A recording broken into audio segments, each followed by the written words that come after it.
My name is Stacy. I'm going to be presenting my project on educating pre-diabetics on better nutritional intake and incorporating it into his or her lifestyle.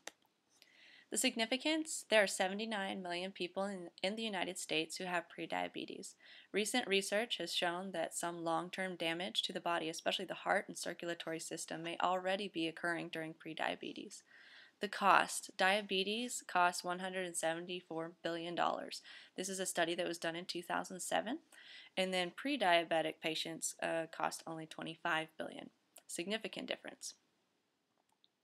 The goal here for this project is to prevent the onset of diabetes or slow its progression through better nutrition by education and incorporating it into the patient's lifestyle after they are diagnosed with prediabetes. In Healthy People 2020, nutrition and weight status was the appropriate place to put this project. Increase the proportion of physician office visits that include counseling or education related to diet and nutrition. So the goal using Healthy People 2020 is patients voice understanding of nutritional teaching, incorporate it into their lifestyle, and voice their intention of further adhering to nutritional changes. Also, an improved fasting plasma glucose will be seen after 1 month. Learning theory chosen was Darkenwald and Merriam. It poses that as a person matures, his or her self-concept moves from one of dependent personality toward one of a self-directing human being. Also, adults accumulate a growing reservoir of experiences that establish self-identity, as well as adults use a problem-centered approach to learning. And how to incorporate this into this project: the nurse educator understands that adult pre-diabetic patients will be at a maturity level where they can make conscious, self-directing choices by using their past experiences and a problem-centered approach to learning. Their self-identity comes from past experiences. So these past experiences will direct the nurse educator toward their learning style, how they will best be able to retain this nutritional information and make changes as they've done in the past. The nurse educator seeks to assist the patient in understanding the importance of better nutrition by helping them see the problem, since they are problem-centered, and help them understand how to manage it with past experiences as needed. Nursing theory, Orem self-care theory. Patients are self-reliant and responsible for their own care. Nursing is a form of action in this case where the nurse and pre-diabetic patient interact to assist the patient in being self-reliant. So in this case, we're going to increase the patient's awareness of actual and potential health problems related to nutrition and prediabetes, design self-care behaviors, monitor fat and calorie intake with a food tracker worksheet, plan regulatory care, lab work, and follow-up appointments. We'll continue this and also encourage a self-reliant way of a patient to take care of themselves. Change theory, trans-theoretical model was chosen. A framework the nurse educator uses to establish which stage the pre-diabetic patient is in. It provides a description of how individuals progress toward adopting and maintaining a behavior change. There are 5 stages. The nurse educator's role can be utilized in all areas of this model to assist and support through different stages. An example, such as the action stage, makes the patient makes appropriate nutritional choices and regularly records fat and calorie intake. Another one, maintenance stage, the patient has incorporated nutritional change into their lifestyle. They keep follow-up visits, and we see an improvement in their lab work, hopefully back to a normal range. The program plan is the precede-proceed model. The precede model, the first half of this model, has 4 stages. For phase 1, define the ultimate outcome, which is nutritional education for pre-diabetics will prevent or delay the onset of diabetes. So we're going to collect demographic data to present to a designated doctor's office to hopefully obtain permission to perform nutritional teaching.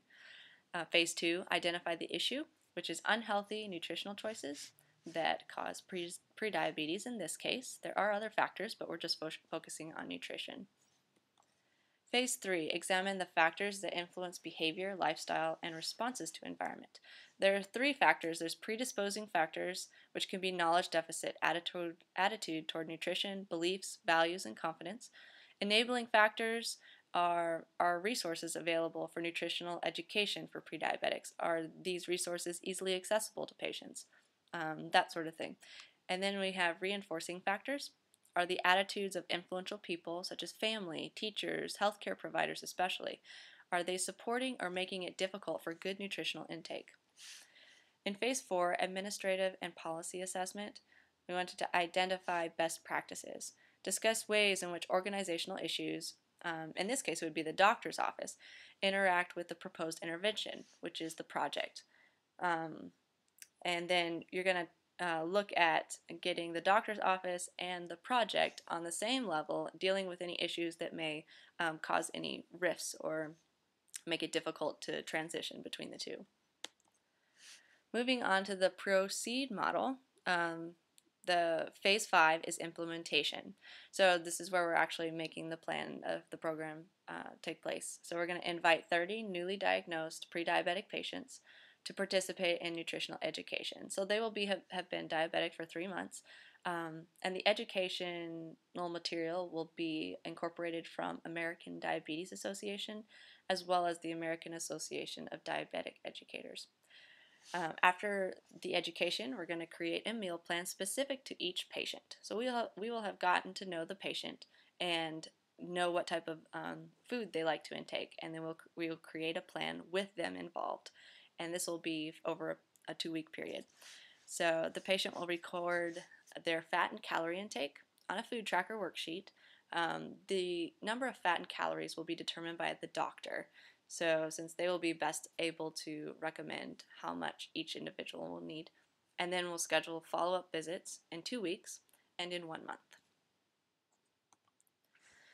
Phase 6, process evaluation. This is about procedure, not results. We are you actually doing what you planned? So this whole program plan that has been developed, are we actually doing it, or have we veered off into another direction? Phase 7, impact evaluation. Evaluate the initial success. Are the patients understanding the education and following the meal plan, or is further different changes need to take place? Phase 8, outcome evaluation. Is the evaluation really working? Are patients following the meal plan after 2 weeks? Are patients making better nutritional choices at the 1-month follow-up? And is lab work at 1 month improved? These sort of questions. And very short summary, it is hoped that nutritional education and the patient incorporating it into their lifestyle will prevent or slow the progression of diabetes. And these are references.